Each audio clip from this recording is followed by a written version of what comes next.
Mentally सुदृढ़ बनाया जा सकता है। ये कौन कह रहा है?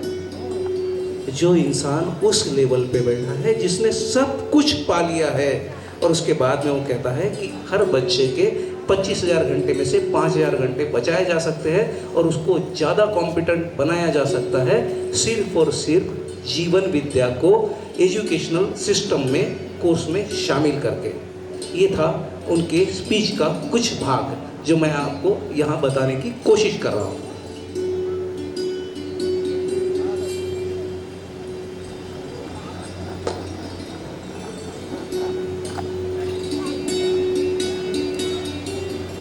जीवन विद्या संवाद सत्र में आप सभी स्नेहीजनों का मानवीय शिक्षा शोध संस्था यवतमाल की ओर से मैं कमल बागड़ी यहाँ पर स्वागत करता हूँ।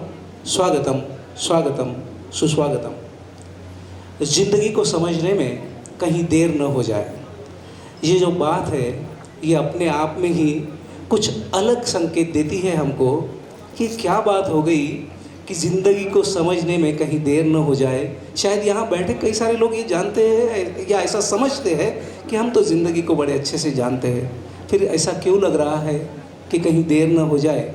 इसी बात पे तो आज का ये चर्चा सत्र होने वाला है। फिलॉसफी, जिसे हम दर्शन शास्त्र भी कहते हैं, जिसका एक भाग मध्यस्थ दर्शन सह अस्तित्ववाद, जिसके प्रणेता रहे ए नागराज जी, और उनके द्वारा जो अध्याय को हम तक पहुंचा रहे हैं आज के प्रबोधक श्री सोम जी त्यागी जो रायपुर से यहाँ पधारे हैं। मैं यहाँ पर उपस्थित जीवन विद्या के जो साधक है सुभाष जी यरणे सर और देवानंद जी उमरे सर, इनसे निवेदन करता हूँ कि वे सोम भैया को ससम्मान मंच पर लेकर आए।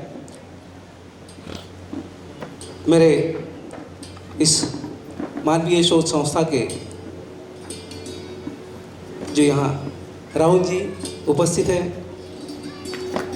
जोरदार तालियों में हम सोम जी को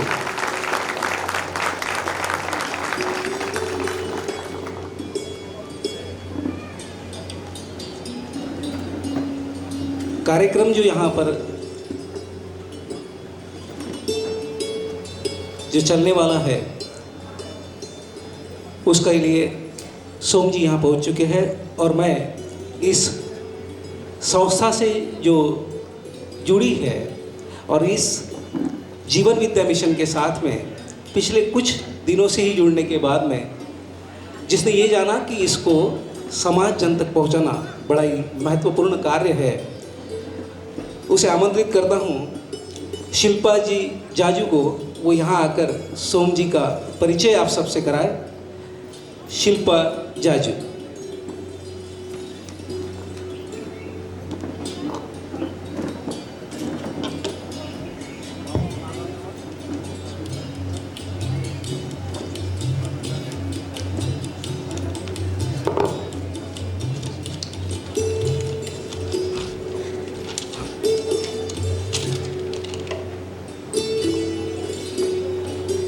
धन्यवाद कमल भैया।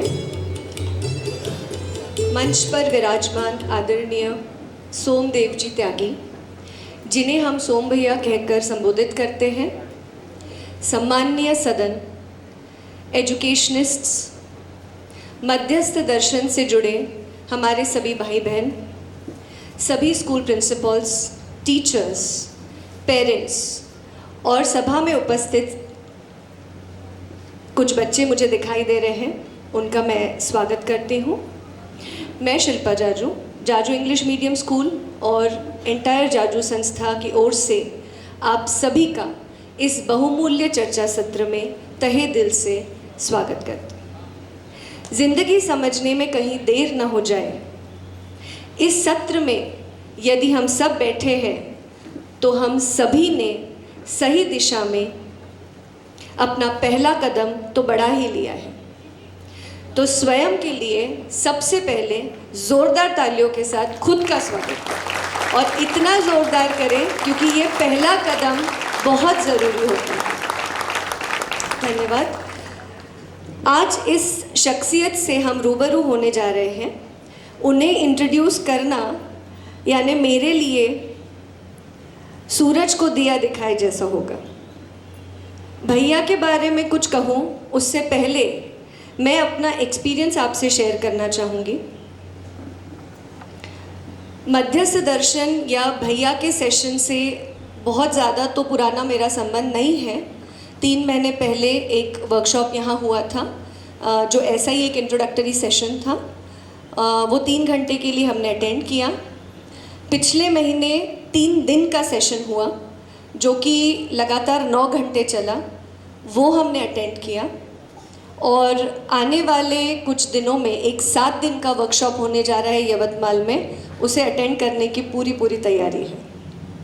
तो आप ये समझ सकते हैं कि 20 साल से अगर एक एजुकेशन सेक्टर में मैं काम कर रही हूँ with wonder kids Montessori school, जो कि 3 साल से ऊपर के बच्चों को जहाँ पढ़ाई करवाई जाती है, जाजू इंग्लिश मीडियम स्कूल जो कि एक स्टेट बोर्ड स्कूल है पहली कक्षा से 12वीं कक्षा तक, जाजू इंटरनेशनल स्कूल जो एक CBSE बोर्ड स्कूल है, जाजू कॉलेज जहाँ पर BSc, MSc, BCA, BBA, MBA जैसे कोर्सेज चलते हैं। सर भैया, मैं आपसे कहना चाहूँगी कि 20 साल के मेरे कार्यकाल में मुझे अब ऐसा महसूस होने लगा था कि 5 साल में शायद मैं रिटायरमेंट ले लूँगी और वो करूँगी जो मैं करना चाहती हूँ, कि मैं अपनी आगे पढ़ाई करूँगी। भैया के इस इंट्रोडक्टरी सेशंस या सेशंस करने के बाद मुझे ये महसूस हुआ कि अभी मेरा काम शुरू होना ही बाकी है। तो आज यहाँ खड़े रहकर मुझे ये लग रहा है कि जो हम दे रहे थे उससे बहुत कुछ देना बाकी है, जिसकी शुरुआत जाजू संस्था ने की है इस प्लेटफॉर्म से। और आशा करती हूँ मैं खुद से भी कि मैं इसमें और बेहतर कर सकूँ और एक ऐसी सोसाइटी में अपना थोड़ा सा छोटा सा योगदान दे सकूँ जो सही में ज़रूरत है आज की दुनिया की। थैंक यू सो मच भैया for giving me my life motto. भैया का जन्म 31 जनवरी 1968 में हुआ। वे पेशे से नहीं बोलूँगी, एक्चुअली पेशा तो उनका कुछ और ही है, but he has done his been into electronics and telecommunication. ये हाल ही में एक सुंदर सी परी के दादा भी बने हैं। अपनी धर्म पत्नी, बेटे और पोती के साथ रायपुर में रहते हैं। एग्रीकल्चर और फार्मिंग से ही अपना घर चलता है इनका। पिछले 25 से 30 सालों से सोम भैया मध्यस्थ दर्शन से जुड़े हैं, जो कि existence based human centred psychology है।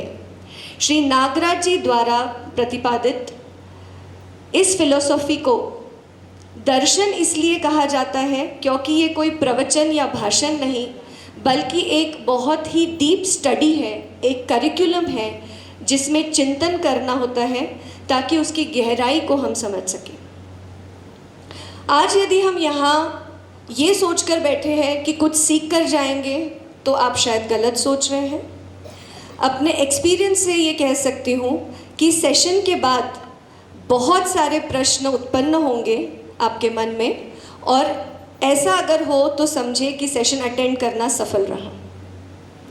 क्योंकि यदि ये होता है तो सोच शुरू होगी, और जहाँ सोच है वहीं समझ है, और जहाँ समझ है वहाँ गलती हो ही नहीं सकती। ऐसा मैंने भैया से ही सीखा है।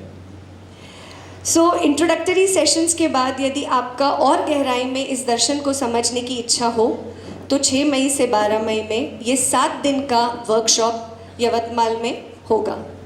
300 से ज़्यादा अधिक 7 से 8 दिवसीय वर्कशॉप भैया ने गुजरात, छत्तीसगढ़, मध्य प्रदेश, उत्तर प्रदेश, झारखंड, राजस्थान, दिल्ली में भी किए हैं। ज़ोरदार तालियां इसके लिए क्योंकि ये सारे सेशंस निःशुल्क होते हैं। जून जुलाई 2016 में भैया ने 18,500 डायट टीचर्स के साथ 3 दिन के workshops like ensuring values through education इस विषय पर किए हैं। स्कूल टीचर्स ही नहीं बल्कि institutions like IIT Kharagpur, IIT Delhi, IIT Guwahati इत्यादि में भी भैया को वैल्यू एजुकेशन ट्रेनिंग वर्कशॉप्स के लिए आमंत्रित किया गया है। IIT BHU वाराणसी में कॉन्वोकेशन सेरेमनी में आप 2017 में गेस्ट स्पीकर रह चुके हैं। He is also working as an educationist for life-oriented, universal and complete human education system at Achoti, District Gujarat, Chhattisgarh since 1999, a school in its own kind. Along with regular workshops in coordination with State Education Department, New Delhi, Chhattisgarh and Maharashtra to educate teachers of schools and colleges and build a universal, self-reliant, awakened and contented society.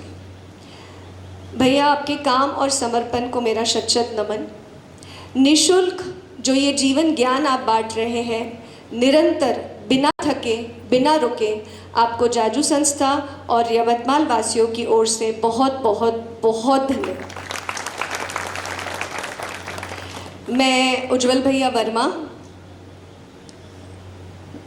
आपसे request करती हूँ कि सोम भैया का स्वागत आप बच्चे कमान आप उनसे करवाएं जो इस दर्शन का लाभ हमारे द्वारा लेने वाले हैं।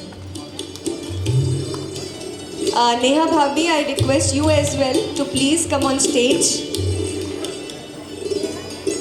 आने वाली पीढ़ी आपसे बहुत प्रेरित होने वाली है। जोरदार तालियां इस स्वागत के लिए।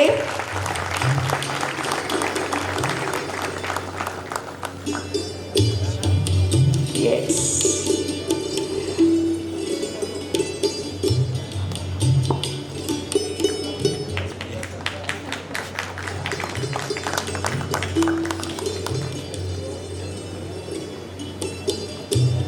Welcome to Yavatmal. आपका ज़्यादा समय ना लेते हुए मैं माइक हैंड ओवर करना चाहूँगी। कमल भैया शुरू करेंगे? अच्छा, thank you so much, thank you everyone.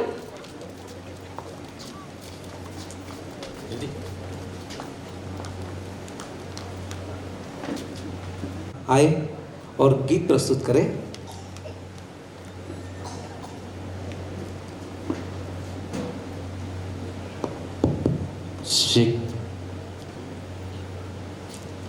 एक दो बातें कि जो आपको भैया के बारे में बता दूं।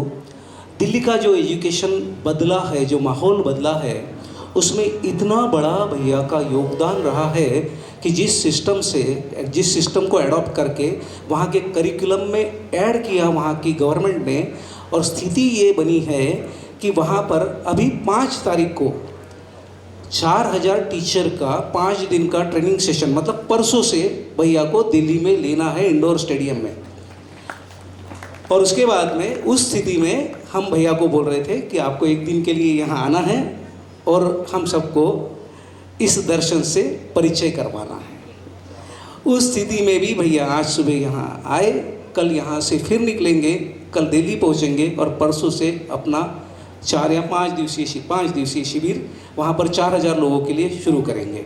वहाँ पर जो बदलाव है वो आप सब जान भी चुके हैं कि आज गवर्नमेंट स्कूल में क्यों लगी हुई है अपने बच्चों की एडमिशन्स कराने की, जो कि करिकुलम में एक सेगमेंट ऐड स्पेशली किया गया है।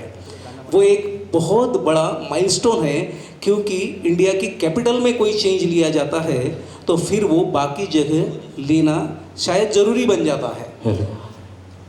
आइए हम उस गीत को सुनते हैं।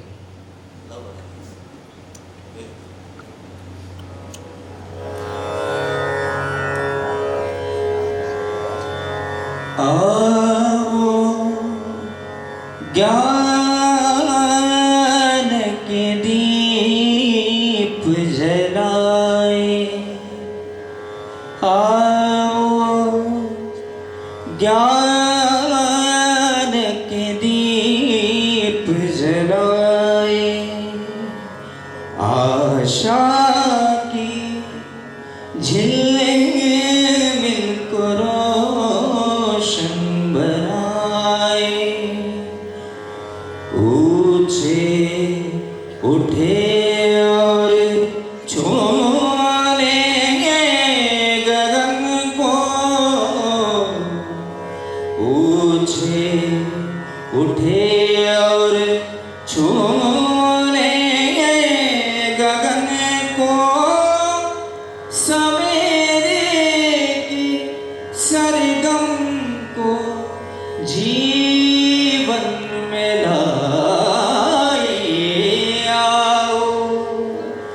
ज्ञान के दीप जलाए,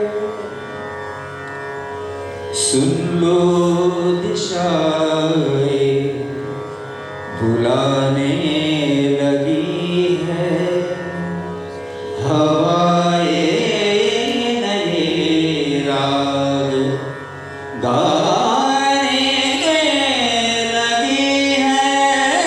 आओ बदल गए मौसम ज़मीं के नए कल की, कण कण से पल पल सजाए।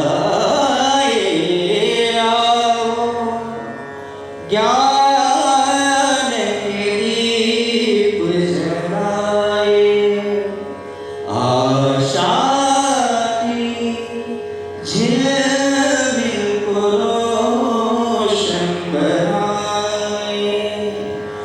ऊंचे उठे और छूए गगन को, ऊंचे उठे और छूए गगन को, सवेरे की सरगम को जीवन में लाए।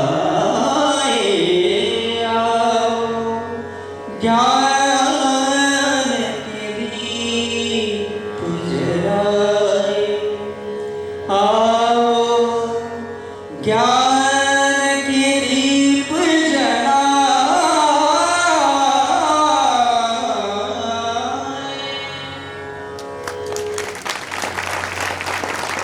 थैंक यू गोपाल भैया। भाव इतना ही है कि आओ ज्ञान के दीप जलाने हैं आज। और उसके पहले मानवीय शिक्षा शोध संस्था, यहाँ पर जो इंस्टीट्यूशन के प्रमुख है प्रकाश जी जाजू, इनका भी अपनी ओर से स्वागत करना चाहती है। मैं सुभाष जी येरमे और श्री देवानंद जी उमरे इनसे विनंती करता हूँ कि प्रकाश भैया का उनकी जगह पे ही स्वागत करें, क्योंकि इस आयोजन में उनकी जो महत्वपूर्ण भूमिका है उसके लिए, और हम उस समय ज़ोरदार करतल ध्वनि से अपनी ओर से भी उनका स्वागत कर ही सकते हैं, क्योंकि इस ज्ञान के दीपक जलाने में एक जो महत्वपूर्ण आहुति है जो इस संस्थान की तरफ से लग रही है।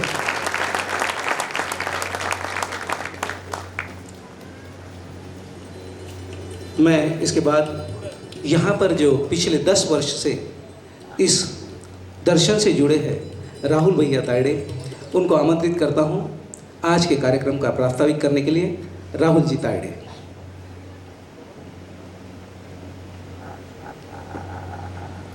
सभी को नमस्ते। वक्त हो गया है, हम लोग ऑलरेडी 20 मिनट 25 मिनट लेट चल रहे हैं, तो मैं बस थोड़ा सा प्रस्तावना इसका आज के कार्यक्रम का कर देता हूँ।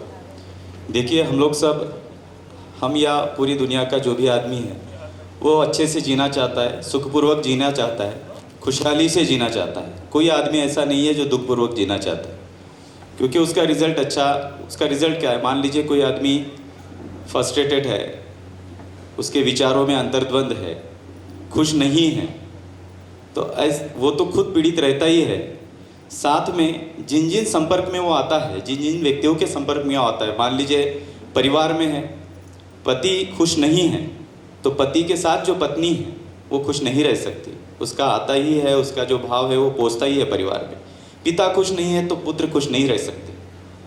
अगर स्कूल में टीचर्स खुश नहीं हैं, है ना, तो क्या बच्चे खुश रह पाएंगे?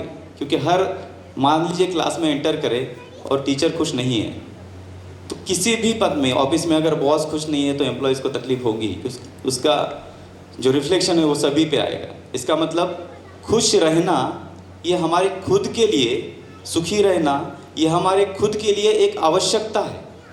इसमें कोई ऑप्शन नहीं है, हमारे लिए भी नहीं और बाकी लोगों के लिए भी। तो खुश कैसे रहा जा सकता है? क्या कुछ पल की खुशी हमको रास आती है कि लगता है हर पल निरंतर खुश रहे? अगर हर पल निरंतर खुश रहना है तो हमारे विचार में एक स्थिरता चाहिए, निश्चितता चाहिए, उस विचार को प्रयोजन की जोड़ चाहिए, तभी हम अपने लक्ष्य तक पहुंच सकते हैं, तभी दिशा स्पष्ट है और रास्ता भी स्पष्ट है, उसमें चलने की स्टेप्स भी स्पष्ट है।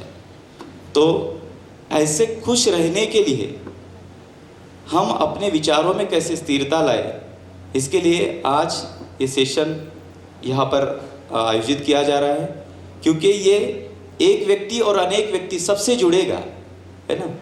तो मेरा बस इतना रिक्वेस्ट है कि ये कोई किसी किताब या 10-15 किताबों को या कितनी भी किताबों को पढ़ के उसका अच्छा अच्छा पार्ट इकट्ठा करके कुछ बोला जा रहा है, ऐसा नहीं है। इसके पीछे एक व्यक्ति की 20-22 साल की पूरी साधना है। उस साधना का जो फल मिला है, जो अनुसंधान हुआ है, उसको समझने के लिए कम से कम 7 दिन का एक शिविर आवश्यक होता है, उसका परिचय मात्र होने के लिए। अब वो 7 दिन का शिविर हम लोग मई में कर ही रहे हैं, उसके पहले उसका भी परिचय हो जाए, इसलिए 3 घंटे का सत्र अभी कर रहे हैं। तो आप इसके लिए सोचिए कि हमको किस लेवल का कंसंट्रेशन लगेगा।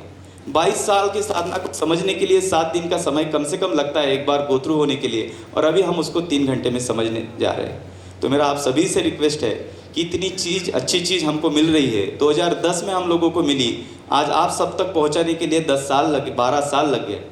तो आज जो भी लोग यहाँ पर उपस्थित है, मैं ऐसा मान रहा हूँ कि समाज के सभी वर्ग से, सभी वर्ग को लीड करने वाले, समाज के बारे में कुछ अच्छा सोचने वाले सभी लोग, और शिक्षा इंस्टीट्यूशन, शिक्षा के जो अच्छे इंस्टीट्यूशन है उसमें से लोग यहाँ पधारे हैं। तो आप सभी को मैं अपने तरफ से और इस संस्था की तरफ से भी रिक्वेस्ट करना चाहता हूँ कि हम लोग अपना पूरा कंसंट्रेशन बनाए रखेंगे। जो भी प्रश्न सत्र के दरम्यान हमारे मन में आएंगे उसको हम लोग नोट डाउन करके रखेंगे, और सत्र के आखिर में सभा की और समय की मर्यादा को देखते हुए जितने क्वेश्चन का आंसर आज भैया से हो सकता है वो हम लोग भैया से इंटरेक्टिव सेशन में भी करेंगे। तो मैं आप सभी को एक बार फिर से कहूँगा कि एक बार ज़ोरदार तालियों से भैया का स्वागत करें और हम सत्र की ओर आगे बढ़ें। आदरणीय सोम भैया। हेलो हेलो हेलो, नमस्कार नमस्कार, हेलो हेलो, हाँ पोडियम साइड कर दो। आवाज़ पीछे है, पीछे बिल्कुल लास्ट में बैठे लोग, आवाज़ है कि नहीं है? ऐसे हाथ